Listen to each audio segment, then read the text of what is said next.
Welcome to another episode of the Unleashing the Future of Work series, a guide podcast. Shout out to everyone that is tuning in from all over the world. Please, to a lovely UTFO community, show us some love in the comments if you are tuning in and you are a part of today's episode. I am going to shout you out from the rooftops as we go throughout this episode. But I want to talk to you all about the special guest I have today on the podcast with me. Prem Kumar is the CEO and co-founder of Humanly, an AI platform company that screens and schedules job candidates for companies with high applicant volume. Previously to that, Prem led the product management and design teams at Tiny Pulse, an employee engagement company that empowers organizations to build world-class cultures with real-time people data. Prior to Tiny Pulse, Prem spent 10 years at Microsoft, working in a variety of product capacities, including within Microsoft's HR technology department. In addition to his day job, Prem loves sharing his ideas through writing as a member of the Forbes Business Council, representing the U.S. as a Peter Drucker S in 2013, as well as receiving two Best of Think Week awards for white papers aimed at breaking down cultural barriers at Microsoft. He's an all-star. Outside of work, Prem spends time with his two young kids and wife and enjoys travel and Seattle sports. And it's truly an honor to have Prem on today's show because I've known this guy for quite some time. I actually met him through LinkedIn. But one of the things I love about Prem is the human element that he brings to leadership. And what I'm really excited about to talk about in today's episode is one, how him and his co-founders built Humanly.io, and more importantly, his thoughts on the future of what is now. And what does this future of remote work look like in terms of leadership, execution, and more importantly, culture building? So without further ado, I want to have Prem on the show. What's good, brother? How you doing, Tim? Thanks for having me. That was an awesome intro. Thanks, man. How are you doing today? How are you surviving this new normal? Yeah, it definitely is a new normal. So lots of lifestyle adjustments. We're in the house here we have a couple young kids, as you mentioned. So it's been interesting, but we're getting through, man, and looking to be supportive of others also going through it. Yeah, no, I hear you, man. So talk to me a little bit about your background, man. How long have you been living in Seattle and been doing the work that you do in tech? Yeah, so I was actually born in Wichita, Kansas. We moved out to Seattle when I was about 3. So been here my whole life. Started my HR tech career at Microsoft, like you mentioned. I was just always passionate about using technology to solve people problems, using people data. Been in the space about 10 years. Man, so let me ask you, man, for you, when you growing up, were you always passionate about technology?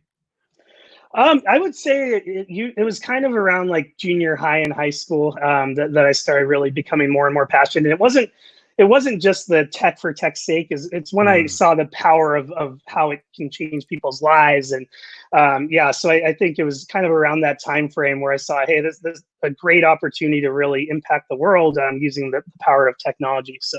Yeah. So, for you, your early careers working with, companies like Tiny Pulse and Microsoft, was that kind of that opportunity for one to chisel your thinking as a product leader? Did that really inform a lot of the work that you do now with Humanly? Yeah, for sure. I mean, I think it was great to kind of have that large company experience when I was at Microsoft. From a process standpoint, from a discipline standpoint, from kind of the impact you can have at scale. Yeah. But then as I went to Tiny Pulse, it was another great opportunity because it was different. If you don't have, you're an earlier stage startup, you don't have all the processes. You can make a lot of impacts across all the functions of product management. So that's kind of, how I grew up in the Microsoft world and then in Tiny Pulse. Yeah, and it's funny because you and I, kind of have similar to you. I worked with Microsoft for a little bit, so we have like share commonalities and shared interests there. And I think, to your point, it's crazy because for me, I've always been a budding technologist. I've always been interested in tech, but it was not until I, started working with Microsoft did I see what can you do with products at scale, with platforms. And, Mhm. I want to talk to you a little bit about organizations and scale, and really how that relates all back to culture, right? Mhm. One of the things I love about you and what you're building with Humanly is that you all are really not only focused on recruiting, but you all also are really focused on creating culture from a maintaining relationship standpoint. So I want to ask you, what can leaders do to create a cultural roadmap within their organization? Yeah, so I'm glad you used the term roadmap. I Yeah. look at culture as living and breathing and something that is evolving. So you don't just, so one example is kind of using how we build technology. So in the Mm, past, the way technology worked is you'd have a disk, you'd install it once, and that was your software. It's not going to be improved upon later. And in the past, that's how leaders treated culture. So they mm, came in, they installed it once, and we're not kind of listening, improving, iterating. So I think, as you look at how SaaS software is built, there's kind of five things I look at in a product roadmap that I mm. think all apply to a culture roadmap. The first is just starting with your vision and aspiration. Where do you Yeah. want your culture to be now, or do you want it to be in 5 years? The other is, what are current customers saying as you build product? And from a culture standpoint, those customers are your employees. What are they saying? What's the feedback you're getting? What are new customers saying, and what are new employees saying? So I think building and listening mechanisms, understanding kind of even the competitive landscape. I find a lot of times when Yeah. people are building culture roadmaps, they're not looking at what others are doing. And then kind of Wow. once you have those table stakes, it's just a matter of then finding out what features can help you get to where you want to be, from a culture standpoint. Wow. So I think it's really interesting how you see culture. You almost see it like a product. So I want to shout out real quick. I want to shout out some of the amazing people talking within our future Unleashing the Future of Work community who are viewing this episode. Shout out to Beryl, who's viewing from, I don't know if this is Atlantic or Atlanta, but shout out to you, Beryl. Aro, Mr. Sunday, who is saying that we are amazing and we will be doing great things in the future. He will be doing great things with us in the future. Thank you for the love, Aro. We really appreciate it. Prem, I think I love how you think about culture. You think about it as something that's malleable, similar to software, and that you can actually, one, map out. And I agree with you. And I think one of the things that, we're really doing within Guide is we're thinking about culture from the onset, even as we really just made a pivot in terms of how do we better serve learners and workers in the context of this time, right? In a future where people are not all working and learning remotely, what can we do better? But one of the things I think is really principal to our culture at Guide is what I like to call virtues, right? And I chose virtues because I felt like virtues are what people do versus values are what you stand for. But you don't see a lot of organization with virtues.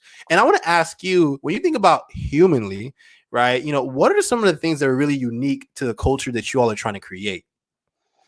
Yeah, I mean, I think one of the biggest things, especially because we're a fairly small company, we have 5 folks, is when we're creating culture, not looking to, when we bring in new people, not looking for people that are going to be exactly like we are. So we're looking for Yeah. people that are different, that can help us grow. And to grow, you need to be not necessarily just homogenous. So Yeah. I think understanding differences, and making that a part of how we operate on a daily and weekly basis. So one thing I started to learn is we have 2 teammates with very different communication styles. And I think taking the time to do those one-on-ones with everyone, to what works for them, what doesn't, and create an environment that's accessible to all, no matter how you communicate, no matter how you contribute, is really important. So I think that's kind of the big thing. Not trying to create more of the same, but looking at people that can help us grow, and allowing them the platforms to help us grow. I love that. I love that. I love that. So, when was the moment you realized that your organization needed to embrace the future of work? Because a lot of people may not know, but you all are a fully distributed team. hmm Yes, for sure. So I actually, to be honest, I think I first started thinking about this after having my first kid. Um, Wow. I, uh, in the sense, I began to think about, instead of what the future work might look like next year, 2 years, all of a Mm, sudden I'm thinking about what's the world my son's going to grow up in, from a work standpoint, just generally from a life standpoint. mm, So I began kind of thinking a little bit less myopically and a little more long term. Then with Humanly specifically, when you're thrust into a small startup, all of a sudden you start to forget all the learnings you had before. So it was a good kind of kick in the butt when I started to actually see some problems emerge on the team in this kind of remote world. So we have now created ways of communication channels, using tools to listen and hear feedback from employees. But one thing I have learned is it's really hard once you get to like 10, 15, 20, 100 people. It is, we're seeing that now. It's really hard to then go back and change behavior, change virtues, things of that nature. So I think addressing that early is really important. Man, it's really important. And it goes back to how you do recruiting, right? Talent recruiting, right? So I want you to talk a little bit about, talent recruiting and what Humanly is doing in the recruiting space. Yeah, absolutely. So one of the things I learned in my previous role at Tiny Pulse before we started Humanly is, creating high performing cultures starts with who you bring in. It starts with hiring, right? So what we're doing is we are screening candidates. So particularly for entry level roles, high volume roles, support. So we'll screen them based on role fit, but we'll also screen them based on culture /culture fit. So if you're using a tool like Tiny Pulse or Culture Amp to measure employee engagement, we're factoring that into the questions we're asking. So we're bringing in people that, for example, if you have an issue of transparency in your organization, we're then asking more questions as we screen candidates around transparency. So, that's kind of the bread and butter of what we're doing. And we're finding that in these times, time savings and screening is even more needed, and people are more open to trying out automation scenarios.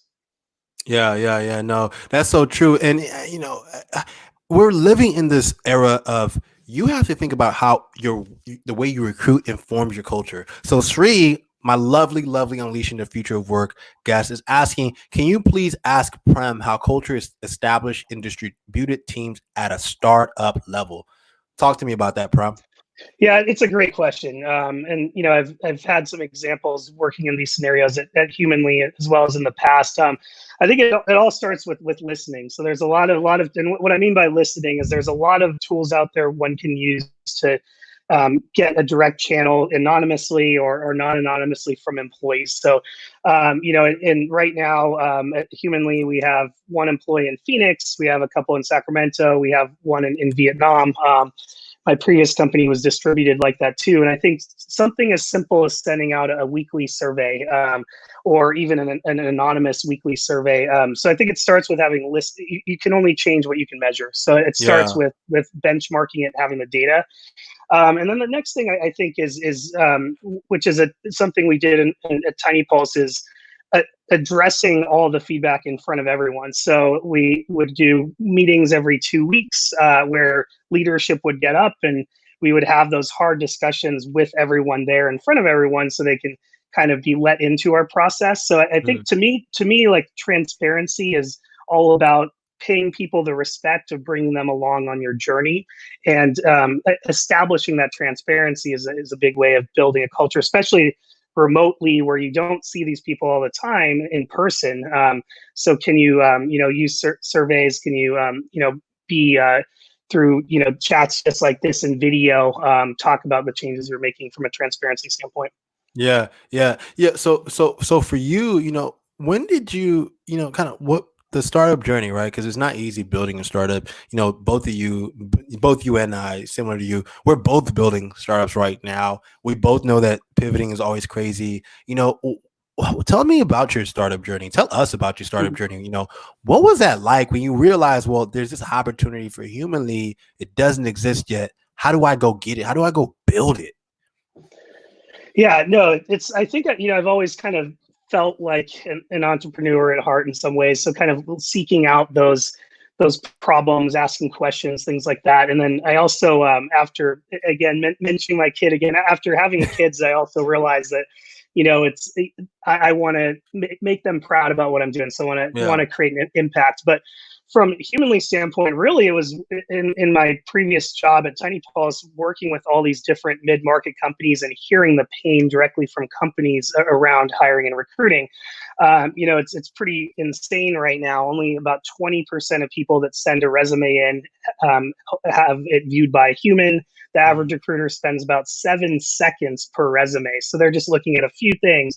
So as I witnessed those pains firsthand, and as a candidate, as well as a hiring manager, I saw there was just a tremendous amount of inequity and inefficiency. And I think I think one thing that's really important is, as a fair, you have to be extremely passionate about the problem, not just the solution. Not just the solution. I think sometimes people get too caught up in their single solution or their technology, but really, you need to want to fix a problem, and there's multiple different ways you can fix many problems. But it's so true. It's so true. It's really starting with the why, right? The root cause of why that problem exists, and then understanding, okay, then the what is always malleable, right? Similar when, talking about software, the what, you can always change the what, it can always adapt, but that why never changes, right? So I love that you mentioned that. So I want to show love to our amazing viewer and community member. Naya is saying, you said culture add versus culture fit. What is the difference, and which one do you feel is more important for your organization, Prem? Yeah, so I'm okay with both terms, but I generally lean towards culture add. So it's a matter of semantics to some degree, but I guess what I mean by that is, if your organization is growing and evolving, and I think cultures are living and breathing and non-static, it's important that you know not just where you are, but where you want to get to and what pieces you need to add to get there. I think oftentimes people get so we did some research where I sat in on interviews for about 30 different companies, and some of the interviews were focused on culture fit screening. And what you begin to find is there's so much bias, where people are evaluating people as a culture fit based on, hey, does this sound like someone I'd like to hang out with after work, or do I think this person's like similar personality to me? So I think you have to get beyond that and think about what your organization needs. How do you get to that next step in your culture roadmap? It's probably by adding pieces that can help you get there. Like creating a sports team or something like that. So yeah. So how many people are at Humanly right now? 5 full-time, and 5 then we have full-time. 3 part-time. Yep. Okay, that's awesome. So Naya, that's how you do it, Naya. Make sure you do it. Make sure you implement. So shout out to the professor of music is his title. That's a really awesome title on LinkedIn. How has your culture supported the creative industry, Prem? Like film, technology, visual art, music, theater. Interface these elements into your business via building your companies. I would love for Prem to answer that, and I'll probably even touch on that a little bit. Yeah, no, absolutely. And this is definitely so. One of our employees comes from the creative industry, and it's something that's really interesting to me. Honestly, we're looking to learn, so I'd love to get connected offline as well. But I think from like a product standpoint, we're trying to kind of create automation and mechanisms where it's somewhat industry agnostic. But yeah, I mean, so we do have some customers they're in that space. But to me, I think really it's just about understanding kind of what makes your employees tick and what's important to them. So my particular employee that has that background from the creative industry has been instrumental in helping us kind of think of ways that we can share each person's personality and give them a microphone. But I guess not that, it's definitely something I'd love to learn more about, and I'm open to ideas. Yeah. Shout out to Professor of Music for asking such a great question. So he's mentioning that the usage of integrating creative elements while building new organizations grows and expands the mission of a company. I agree. And one of the things that I'm really passionate about the work that we're doing with Guide is the fact that we're really thinking about skills training from the standpoint that every learner is a creator. Right. So one of the things that we're really focused on now, because we really realize that, everyone has knowledge, right? And we're thinking about a decentralized world where everyone now is working from home and learning from home. You now have this opportunity to where no matter if you're a creative remote worker or you're just a knowledge worker working for a Microsoft or a Facebook, you have the opportunity to share your knowledge with people and learn any skill. So for me, I think like, anyone that's coming from a creative industry or is working in a creative industry, they're remote workers now, not only freelance workers. So it's like from a product standpoint, we're really interested in making sure that we can use Guide to help them learn, but also help them create. So I love that question, Professor Music. It's super awesome. So I want to ask you, Prem, you recently, you and your team, y'all got into YC. You all, what batch were you all? I think spring. Yeah, no, this last one. So winter 20. So we winter just 20, which is huge. For those of you who don't know Y Combinator, make sure you check out Y Combinator. It's one of the most hottest accelerators in Silicon Valley. Prem, talk to me a little bit about that journey because not a lot of companies get into YC, man. Yeah, no, it was a fun ride for sure. We applied to a couple different accelerators and really enjoyed the experience. It was it was a fun process. So you fly down to Palo Alto. It's a 10-minute interview, and I don't think I've ever left any interview so sure that I did not get the opportunity. But it ended up working out. But yeah, no, I think with all the accelerators and what YC's done a really good job of is creating just an amazing network. So you have great partners that you're working with that have, not just a lot of times as an entrepreneur, it's hard you get so much advice. It's hard to know, should I listen to this advisor or this leader or this teammate about where to take your company. The great thing about a community like YC and other similar communities is the partners there they're not giving you one-to-one advice. They're giving you advice that has been built over talking to like thousands of different companies. So you're hearing kind of a distilling of their kind of vast amount of knowledge. So versus just one-off information. So that was really good. And the network is great. So you meet a lot of very passionate people. So we really enjoyed the experience, and we're looking forward to the next step now. Dude, that's awesome, Prem. That's awesome. For you, because you're one of those people where you're incredibly charismatic. How did it feel for you when you made it into Y Combinator? It felt really good. So we finished up the interview and went to dinner at a Chinese restaurant in the Bay Area, and we're waiting for a call from a number because they were going to call us and let us know if we made it in. And the minute I got a call from an unknown number, I picked it up and good news. And I gave a thumbs up and then scarfed down the rest of my dinner. But yeah, no. It felt really good. I think, with any of these things like fundraising, getting investment, well, it's really just it's a step in the journey. So it doesn't mean that you've succeeded in any way, but it's a good, a good kind of milestone as you work towards ultimate success. So. Yeah. And I think what I love about you is the fact that, you're really ambitious, man. You're always setting goals. You're always, working in product and working in SaaS, you have to, in a sense, but you're always moving the ball forward. And I think, it was no surprise you and your team got to YC, man. So, I want to talk to you a little bit more and kind of go back to, what we were talking about in terms of culture and leadership. From your standpoint, what do you think are 3 tips, right? Powerful tips that you have for people who want to build a sustainable culture, right? Mm-hmm.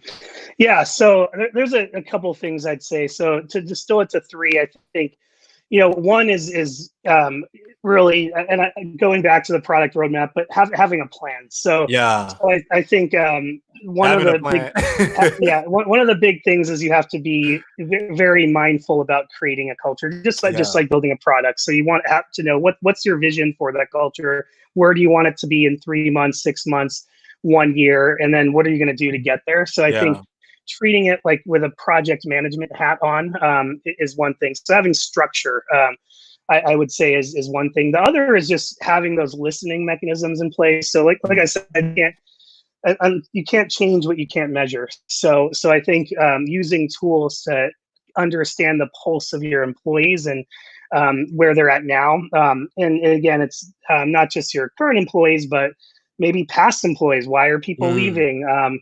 Future employees, what's the candidate experience and the new employee scenario like? So I think having listening tools so you can measure it is the only way you're going to be able to know what to build on your roadmap. And I think the third one is just having an open. So a culture is not created by leadership. I think they're a key player in driving it forward, but Mm. really it's kind of a living, breathing thing that's a conglomeration of all your workforce and your employees and the people you bring in. So I think leaders oftentimes, maybe it's in some ways how they've gotten into leadership positions. They are used to like mandating things and Yeah. being, but I think in culture it's a little different. You have to be very open and you have to be listening to what the data is saying. Mm. Um, as well. So yeah, those are three things I'd point out. I love that. That's so powerful, man. I think there's a rise in employee SaaS listening tools that so many organizations can take advantage of, right? There's not a shortage of tools to use Mm-hmm. when it comes to employee listening, but I think there is a shortage in an initiative and Mm-hmm. recognizing, you have to listen to your people that work within your company that you're leading as a manager, good feedback and bad feedback, right? I think one of the things that, leading a team, leading an organization has taught me is that good feedback or not, like I have to accept it, right? Even if I don't like it, I have to accept, I have to embrace it. And it's even, it can sometimes be even feedback. You're like, oh, it doesn't make sense, right? I don't get it, Mm-hmm. right? So it's okay. And I think a lot of people, leaders need to realize that because if you're not listening, you're losing. Right, Yep. you're losing in the market. You're losing with your culture. You're losing with your people. So I love what you're saying, Prem. It's incredibly powerful, man. Thank you. Yeah, no, and I think the one piece I'll also add is the last is taking action on it. It Mm, doesn't mean you have to do what every single person requests, but it's similar to if a customer would be giving me a feature request. I think closing the loop by saying in front of all your employees, hey, this is what we're going to do about it, or this is why we're not doing it. It sounds so simple, but having yeah. consistency and discipline around that is going to create a culture of feedback where people actually want to give feedback. So. Yeah, yeah, yeah. So, Naya said we should definitely check out Danielle Leslie. Shout out to Naya. She talks a lot about culture ad and why it is important. Definitely not semantics in the way that she explains it. Mhm. Shout out to Naya. We will definitely be checking out Danielle Leslie. She sounds incredibly interesting. So, Prem, let's talk a little bit about, how you are thinking about organizations in the modern era of post-COVID, right?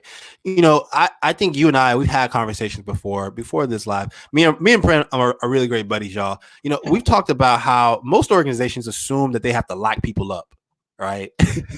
Like most leaders think like I want to keep my people for as long as possible. And one of the things I've told you is that we're just not living in that era anymore, right? People want to go into companies, they want to grow, and they want to go beyond that company, not in a bad way, but in a sense like every employee experience, every company is an opportunity to learn, right? Mhm. So I want to get your thoughts on this. Why do you think organizations should think beyond locking people within their workforce? Yeah, no, absolutely. I mean, I think the goal should be maximizing everyone's potential, not Mm. necessarily keeping them for the longest period of time. Yeah. I think the old way of thinking about it is what we used to call like button seat attrition. So physical attrition. How do we literally keep them here and lock doors? But to me, I mean, it's really there's also cognitive attrition, people losing, not being engaged and losing their mind share Yeah. when they are there. There's a professor, Dr. Burton, has done some research on this, and the most the worst type of employee is not someone that leaves; it's the ones what he calls the reluctant stayers. So people that are there and not checked in. So Mm. when I think about maximizing potential, there's a lot of ways you can do that. I mean, I think if someone stays for for 5 years, but they're only engaged for 3 years. I'd much rather take someone that just stays for 3 years that's engaged that whole time. Shortening up cycle time on onboarding is one way of getting people productive and engaged quicker. So instead of making the end point later, you're actually speeding up the where they're able to contribute. I think measuring engagement is another way of ensuring that people are engaged. But yeah, I mean, like you said, it's not about locking folks in, but just creating such an amazing environment that people end up wanting to stay. And then you even see your physical attrition numbers looking better because you aren't so focused on the number of people that are leaving and how and what their tenure is within the organization. Yeah, 120%, 120%. I love how you mentioned maximizing the potential of every person. And I think a lot of leaders lack, I guess, the empathy of how do you approach maximizing true potential, in terms of the people that you're working with. And that, because there's certain words that you even see and you read in organizations, right? This person is the direct report of, right? Like, a lot of organizations were designed around this very mechanistic model of leadership, in my opinion. And I think, with a lot of the work that you all are doing with Humanly, it's like you all are literally humanizing functions like recruiting, HR, to be more conversation, more relationship based. And I think more importantly, to think about how do you maximize people's potential even before they enter your workplace, right? Like, really building a good rapport with them and saying, what do you want to do in our work environment? Yeah, absolutely. And I think, even before they join, and then also once they leave, I think some of the leading companies are doing a pretty good job with alumni relationships. I mean, you want everyone that interacts with your employer brand, whether it's a candidate that applies, even the ones that don't get the job, or people that leave, to be advocates for you. I think if you're creating your brand in the right way. Yeah, I agree 130%. Shout out to Sri. It is not about org structure, more about how can we ensure culture is maintained even after the company grows bigger at top management level. Thoughts on that, Prem? Yeah, no, I absolutely agree. I don't think it's about org culture, org structure. I think as companies grow, and that's why I think it's so important to kind of have that kind of forward-looking vision around what your roadmap will be. Like, what are your growth expectations of the company, and how do you want the culture to evolve as those things happen, versus just trying to like maintain what you have right now. So yeah, I agree with that statement. Yeah. Shout out to Sri. That was a great comment.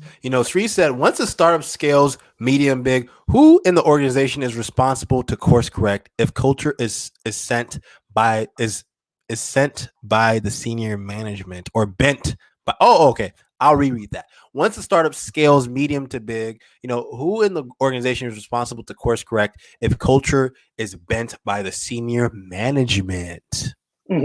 Yeah, it's a really great question, and I think yeah, and there's no silver bullet, but it's definitely one problem organizations have when they're earlier in that journey. It is making culture too much bent on senior management, and then all of a sudden you're getting more folks that are just like the leaders, and all of a sudden you could have a very like homogenous group of folks, and you're not really adding to it. So I think to plan for that, it's important early on to have those culture voices. So we had a culture committee at my previous company. We're a little small now, so at Humanly, so we're all a culture committee. But the way we did it is, the culture committee would meet every 2 weeks. They would read all the feedback from employees, and this is, my previous company went through kind of that growth stage from a small startup to a larger startup.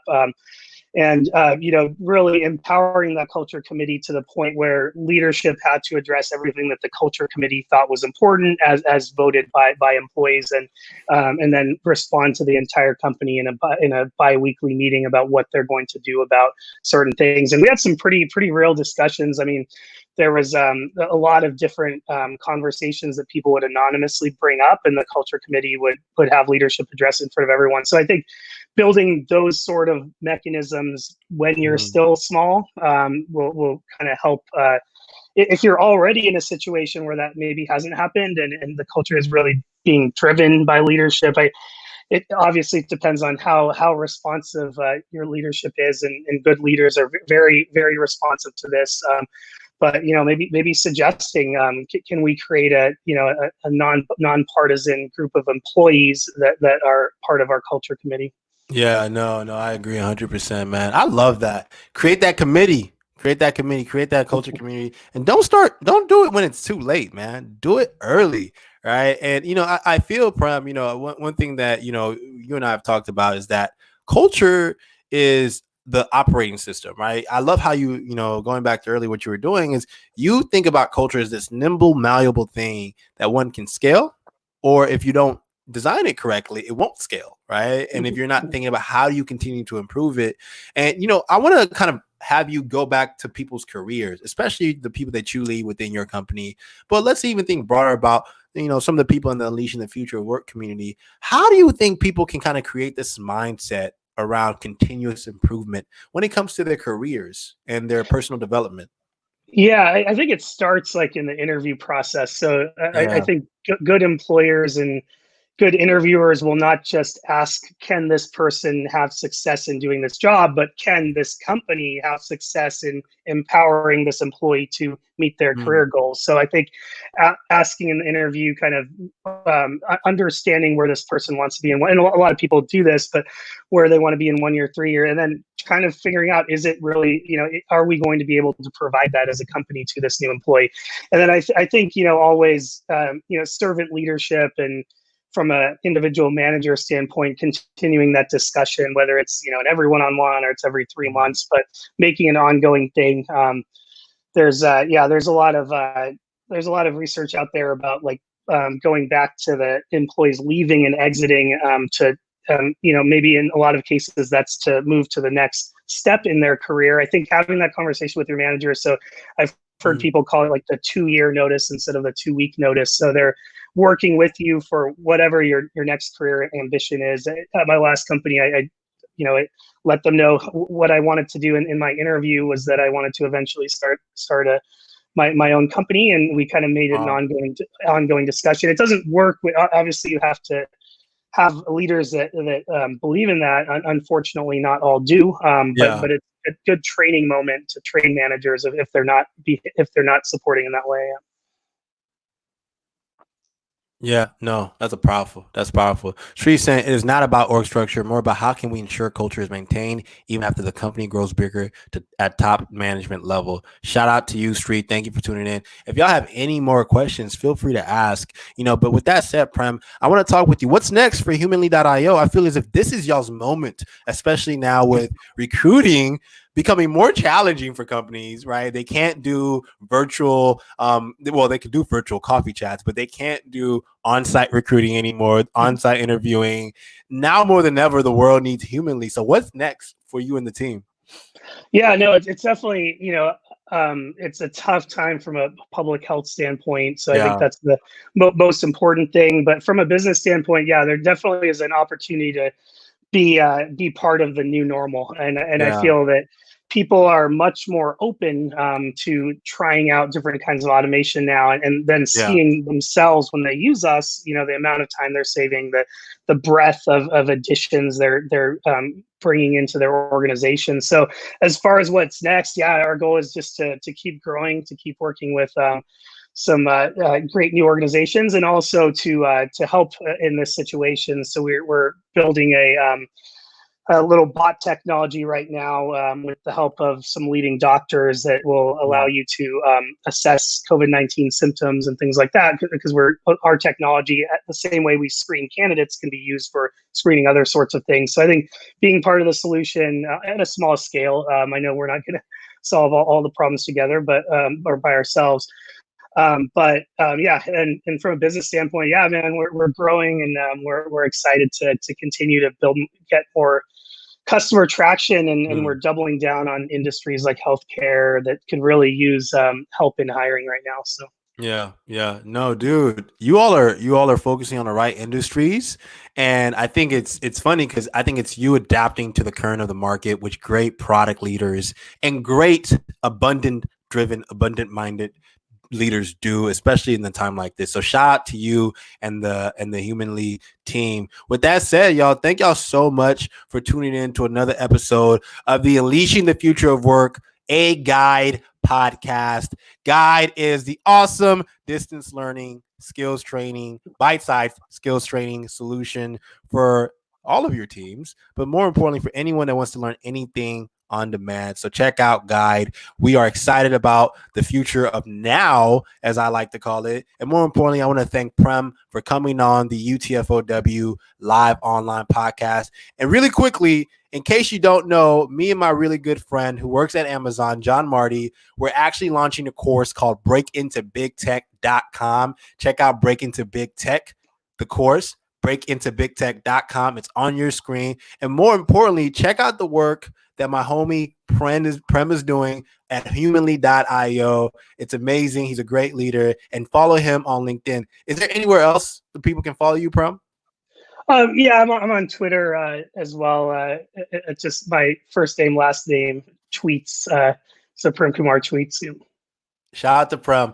And lastly, but not least, if you're interested in sponsoring or being a guest on the Unleashing the Future of Work podcast, check out utfow.com, utfow.com. Check it out. And we would love to have you as a sponsor or a guest in the future. With that said, peace, love, and see you next week for another episode of Unleashing the Future of Work.com.